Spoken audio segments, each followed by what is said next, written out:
दोस्तों, जहां एक तरफ पूरे मिडिल ईस्ट को कॉन्फ्लिक्ट जोन में डाला जा चुका है, वहीं दूसरी तरफ भारत लगातार मिडिल ईस्ट के साथ व्यापार कर रहा है। कल ही भारत के कॉमर्स मिनिस्टर पीयूष गोयल जी ने इन्फॉर्मेशन देते हुए बताया कि भारत ने सऊदी अरब, यूएई जैसे देशों को अपना प्रीमियम क्वालिटी का सामान एक्सपोर्ट करना शुरू कर दिया है। लेकिन यहाँ पर अच्छी बात यह है कि ये भारत की कूटनीति है और भारत ने बहुत ही एडवांस क्वालिटी की चेरीज मिडिल ईस्ट के देशों में एक्सपोर्ट करनी शुरू कर दी है।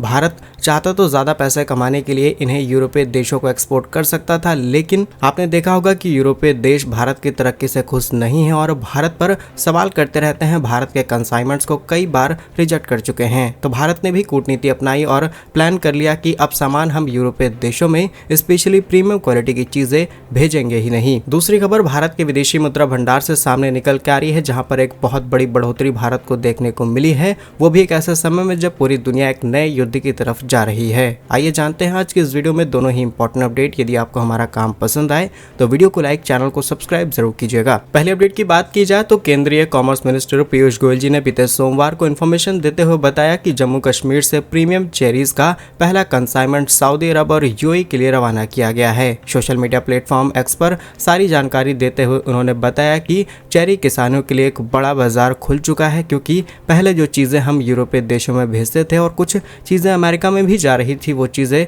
और वो कंसाइनमेंट्स रिजेक्ट हो जाते थे। अब आप खुद ही सोच करके देखिए कि एक ऐसा फूड प्रोडक्ट जिसे हमने इंडिया से लूट किया, मिडिल ईस्ट के रास्ते यूरोप भेजा और फिर वहां से रिजेक्ट होने के बाद जब वो भारत पहुंचेगा तो उसके अंदर ना ही वो फ्रेशनेस रहेगी, ना ही वो क्वालिटी रहेगी और ना ही उसकी हमें उतनी वैल्यू मिल पाएगी। तो भारत ने पहले से ही डिसाइड कर लिया कि जिन देशों को ज्यादा दिक्कत होती है भारतीय फूड से, भारतीय सप्लाई चेन से, उन्हें सामान ही नहीं भेजा जाएगा, बल्कि अल्टरनेट रूट्स निकाले जाएंगे। और अल्टरनेट रूट निकाल करके भारत ने यूएई और सऊदी अरब में चेरीज एक्सपोर्ट करनी शुरू कर दी हैं। ज्यादा डिटेल्स की बात की जाए तो पहली बार भारत ने समुद्र के रास्ते से इन एक्सपोर्ट को शुरू किया है। लगभग 14 टन वजने भारतीय अनार के 4620 बॉक्सेस को भी भारत की तरफ से एक्सपोर्ट किए गए हैं और इसमें जो अनार है वो महाराष्ट्र से एक्सपोर्ट किए जा रहे हैं। और इसमें अनार, चेरी और कई और चीजें हैं जिन्हें हम अमेरिका को भी एक्सपोर्ट कर रहे हैं। लेकिन इस बार हमने क्वालिटीज पर इतना ज्यादा ध्यान दिया है कि ये रिजेक्ट ना हो पाए। लेकिन इस बार भारत को पूरे संकेत मिल चुके हैं कि क्या चीजें किस तरीके से रिजेक्ट की जा सकती हैं। अगर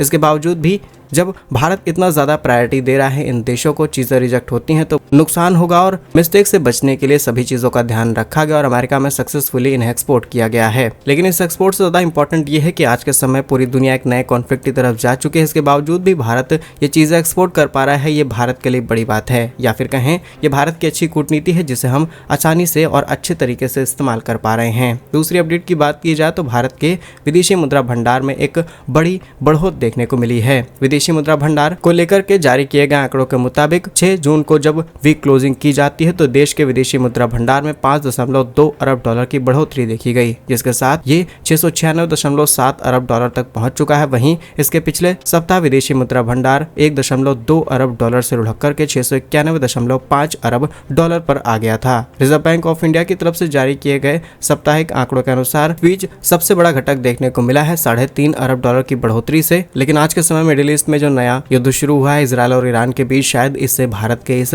बड़े विदेशी मुद्रा भंडार पर इम्पैक्ट पड़ने लगे, क्योंकि कच्चे तेल की कीमतें बढ़ेंगी और उस तेल को खरीदने के लिए भारत को ज्यादा पेमेंट करनी पड़ेगी। और आप जानते होंगे कि इंटरनेशनल पेमेंट्स को हम विदेशी मुद्रा भंडार से ही करते हैं, तो ज्यादा पैसे देंगे, यानी कि विदेशी मुद्रा भंडार खाली होगा। आपको पता होगा भारत ने कुछ दिनों पहले ही कितनी एडवांस रणनीति तैयार की थी, जहां पर भारत दुनिया की चौथी अर्थव्यवस्था बनने से बस कुछ ही दिन दूर था और ये नया घमासान शुरू हो चुका है। भारत की रणनीतियां ये थी कि हम 11 सालों के अंदर जितना पैसा अलग अलग सेक्टर्स में नहीं लगा पाए हैं उससे ज्यादा अब लगाया जाएगा। इसमें रेल मार्ग, सड़क, ट्रांसपोर्टेशन, पोर्ट, इसके अलावा इंडस्ट्रीज की बात की जाए तो स्टील, सीमेंट, इलेक्ट्रिसिटी, ऑयल तरीके के 50 से भी ज्यादा बड़े बिजनेस के अंदर, नए नए सेक्टर्स के अंदर पैसा डालना था, जिससे हम अपनी इकोनॉमी को चौथे नंबर पर आसानी से ला सकते थे। लेकिन नए युद्ध की वजह से हो सकता है भारत को काफी बड़ा झटका लगे, लेकिन शायद भारत कोई ना कोई समाधान निकाल करके इस समस्या से निकल सकता है। देखते हैं भारत क्या रणनीति या फिर कूटनीति अपनाता है इस नए परेशानी से बाहर निकलने के लिए। क्या कुछ राय है आपकी इस पर कमेंट्स में जरूर बताइए। भारत कैसे ही वीडियोस पाने के लिए वीडियो को लाइक, चैनल को सब्सक्राइब जरूर कीजिए। वंदे मातरम, भारत माता की जय।